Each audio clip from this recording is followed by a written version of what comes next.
There was once a city described as splendid as paradise. Gold, silver, and ivory gleamed among circular canals, and its mighty army dared to challenge the entire world. But then, in just one day and one night, that city vanished beneath the sea. Not a single soul survived, not a single trace remained. Plato told this story over 2,300 years ago, and ever since, the world has been searching for something that might never have existed. Atlantis, a lost city, or a warning from the past. Today, you and I will step into the greatest legend in human history, Plato and the city that disappeared in a single day and night. Of all the stories told over millennia, none has puzzled, fascinated, and haunted mankind like Atlantis. Not because it's full of magic or gods appearing in ancient dreams, but because the tale originated from a real name, a philosopher, a sage, a great scholar of Greece, Plato. And when someone like Plato tells of a city that was buried in just one day and night, humanity starts to wonder, what if he wasn't lying?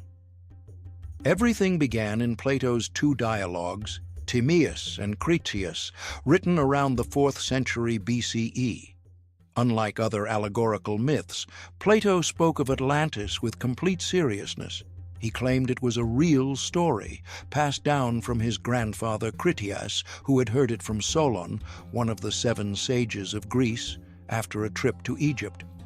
According to Plato, Egyptian priests told Solon that 9,000 years earlier, a mighty civilization called Atlantis once existed beyond the Pillars of Heracles, what we now call the Strait of Gibraltar. Atlantis, as Plato described it, was the most powerful military and naval empire of the ancient world. Its main city had a concentric circular layout, a central island surrounded by 2 rings of land and 3 rings of water, connected by bridges and sophisticated waterways. At the center stood the palace and temple of Poseidon, god of the sea, built of gold, silver, ivory, and a mythical metal called orichalcum, found only in Atlantis. Fertile lands surrounded the city, irrigated by a high-tech canal system. They had a mighty army, great ships, horseback riders, and advanced technologies beyond their era. Atlantis, in Plato's telling, was a paradise of both intellect and power. However, that empire did not last forever. Plato wrote that after a long period of peace and prosperity, the Atlanteans became greedy, arrogant, and strayed from virtue. They began conquering surrounding lands, invading Europe and Africa until they clashed with Athens, an ancient, idealized version of Athens, strong and virtuous.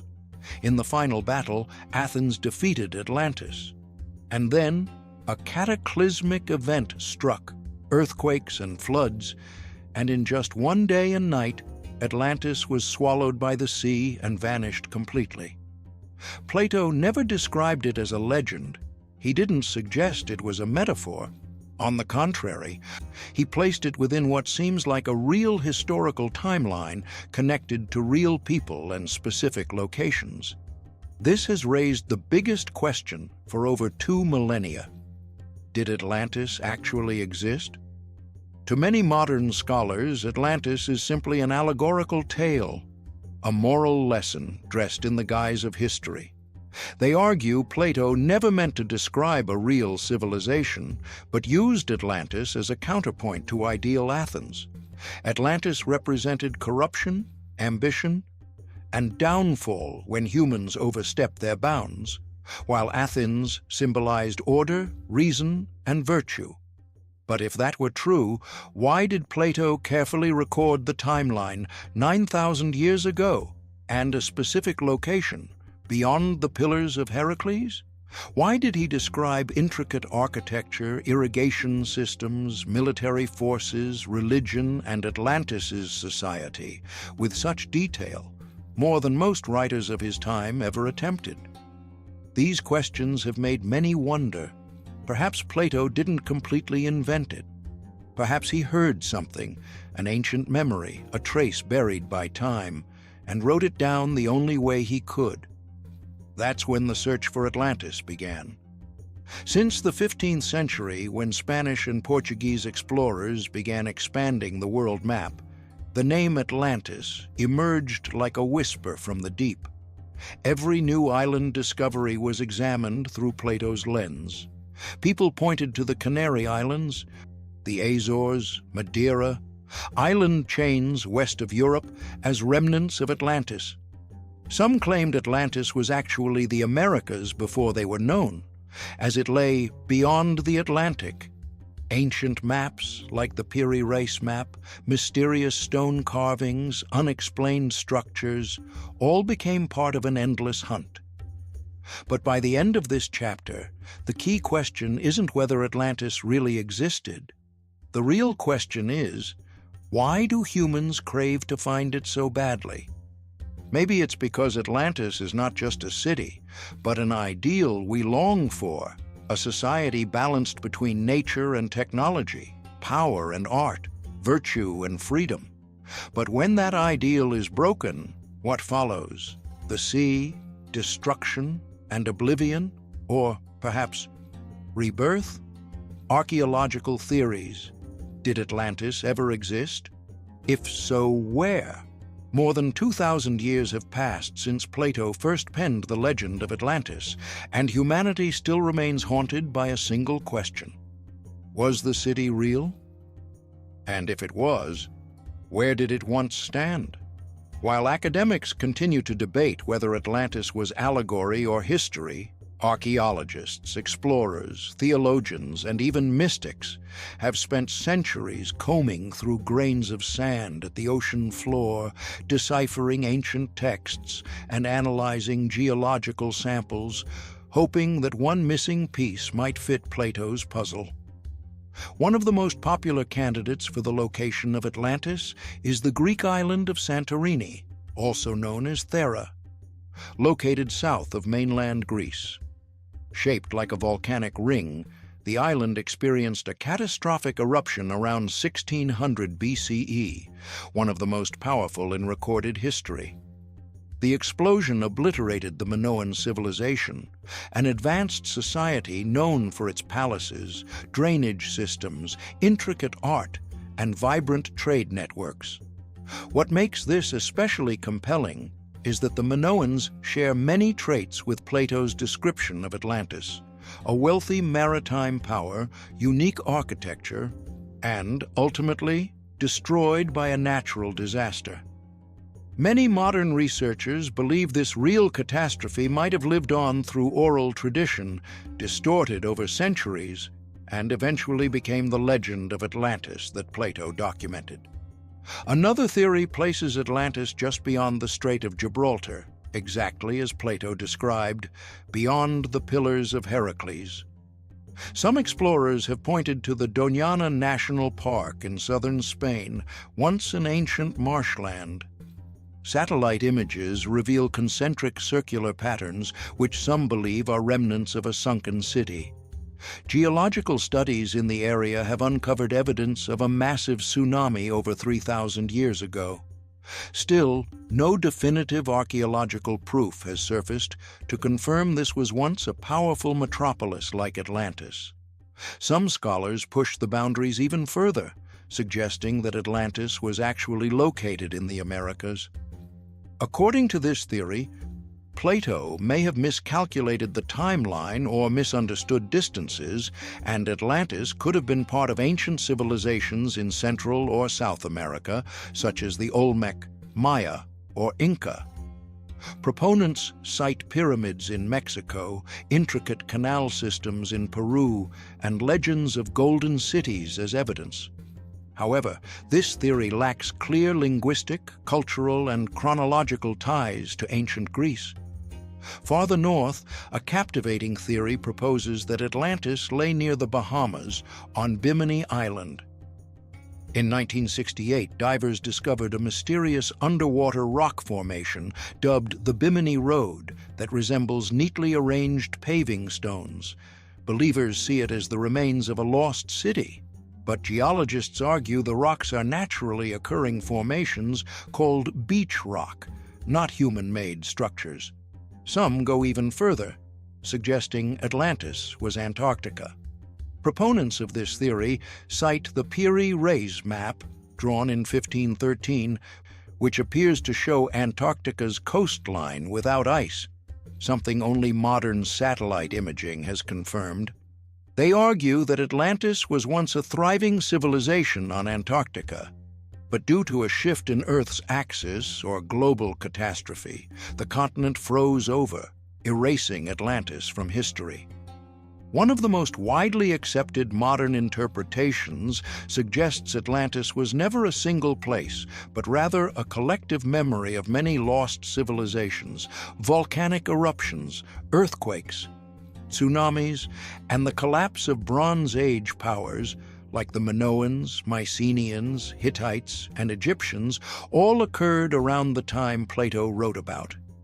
It's possible Plato wasn't describing a literal city, but rather condensing humanity's memory of civilizational fragility into a single myth, a warning of what happens when hubris meets nature and moral decay. Yet alongside these serious archaeological theories, Atlantis has also become fertile ground for conspiracy theories and mysticism. In the 19th century, authors like Ignatius Donnelly claimed Atlantis was the cradle of all human civilization. According to this idea, every language, religion, and pyramid on Earth originated from Atlantis, and after its fall, survivors spread that knowledge to Egypt, India, and the Americas. Even the Nazi regime exploited the Atlantis myth, believing the Aryans were descendants of Atlanteans. They launched expeditions to Tibet, the Arctic, and South America in search of Atlantis, twisting the myth to serve a racist and totalitarian ideology. This demonstrates the danger of using myths not as questions, but as weapons of political, racial, or religious power. Despite the countless theories, one truth remains. Our longing for Atlantis is not just curiosity. It's the hope that somewhere in the past, a perfect society may have once existed. But if it did, what caused its fall? A natural disaster? A moral collapse? Or was it simply the price of perfection? Conspiracy theories and the symbol of Atlantis in Western culture, from the Nazis to the Illuminati, from a philosophical allegory written by Plato over 2,000 years ago, Atlantis gradually slipped out of academic hands and entered the realm of mysticism, symbolism, and endless conspiracy theories. People no longer just asked, "Where was Atlantis?" but began to ask, "Who's hiding the truth about Atlantis? What is being covered up? Who are the true descendants of the Atlanteans?" And like all things cloaked in secrecy, Atlantis became even more alluring, not as an archaeological site, but as a stolen secret of human history. This transformation began in the 19th century, a time when the West was flooded with geographical discoveries, Egyptian artifacts, mysterious maps, and books blending mysticism with speculative history. In 1882, a U.S. congressman named Ignatius Donnelly published Atlantis, the Antediluvian World, the first work to propose that Atlantis was the cradle of all civilizations, from Europe and Africa to the Americas. According to Donnelly, survivors of the sunken Atlantis spread across the world, bringing with them knowledge, language, architecture, and culture, seeding the development of modern societies. This book inspired hundreds of Atlantis-related conspiracies in the 150 years since. To Donnelly and many who followed, Atlantis wasn't merely a lost city. It was proof that humanity once reached great heights and then fell into oblivion. It posed a haunting question. If we once had it all, what caused us to lose it? And if it happened before, could it happen again? In the 20th century, Atlantis entered dangerous territory. It was appropriated by radical political ideologies. Most notably, Nazi Germany incorporated Atlantis into its Aryan racial myth. Helena Blavatsky, a German mystic and founder of Theosophy, claimed there were ancient root races, with the Atlanteans being the fourth race, possessing superior intellect, telepathic communication, and spiritual technology. They ruled the world before becoming corrupt and being destroyed. However, a small group survived, carrying a pure bloodline, and became the ancestors of the Aryans. Building on this myth, Nazi ideologues like Heinrich Himmler launched expeditions to Tibet, the Andes, and even the Arctic, seeking evidence of Atlantis in hopes of reclaiming its lost legacy and proving the Germans were the rightful heirs of a superior race. Atlantis ceased to be a symbol of wisdom and instead became an excuse for one of humanity's darkest chapters. At the same time, Atlantis evolved within Western popular culture.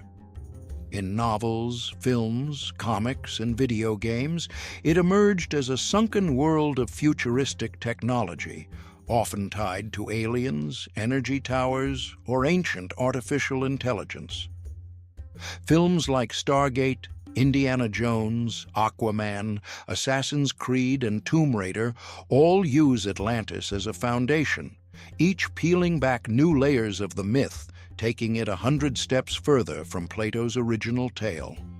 Another, even more extreme theory suggests Atlantis never disappeared.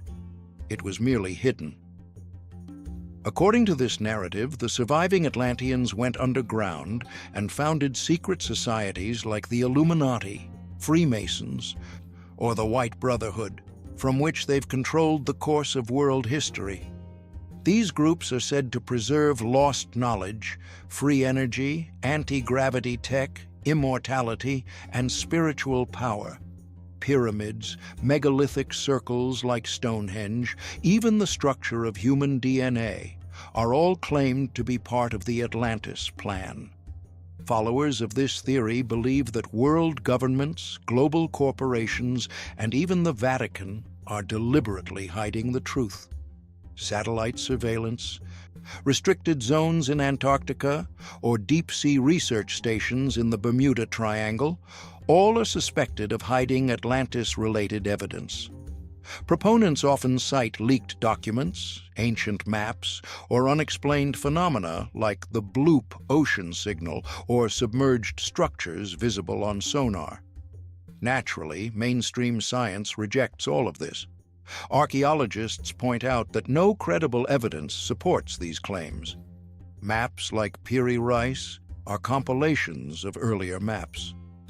Underwater structures are geological formations. As for secret societies, they may exist, but there's no indication they descended from a sunken city 12,000 years ago. Yet the question remains, if Atlantis is purely fiction, why does it endure? Why does each generation reinvent it according to its own fears and desires? The answer lies in this. Atlantis is a mirror of humanity itself. When we believe in progress, Atlantis is our pinnacle. When we fear runaway technology, it becomes a warning. When we're disillusioned with society, we dream of secret keepers of truth. When we crave meaning, Atlantis is our lost Eden. And when real history feels too raw, Atlantis becomes our most elegant escape between science and myth. Whether you're a skeptic or a believer, it's undeniable. Atlantis has become one of the most powerful cultural symbols in human history. It lives in books, films, art, religion, politics, and dreams. And perhaps that is what makes it immortal. What really killed Atlantis? And why do humans keep searching for it? We've explored the ancient writings of Plato, scattered archaeological hypotheses across the globe, and wild conspiracy theories mixed with blind faith. Yet, even now, no one can say with certainty that Atlantis ever existed. And if it did, what truly erased it from the map of humanity? Was it a cataclysmic disaster? a fatal flaw of a proud civilization, or a deliberate act of forgetting? The question, what killed Atlantis, is, in essence, a question about humanity itself.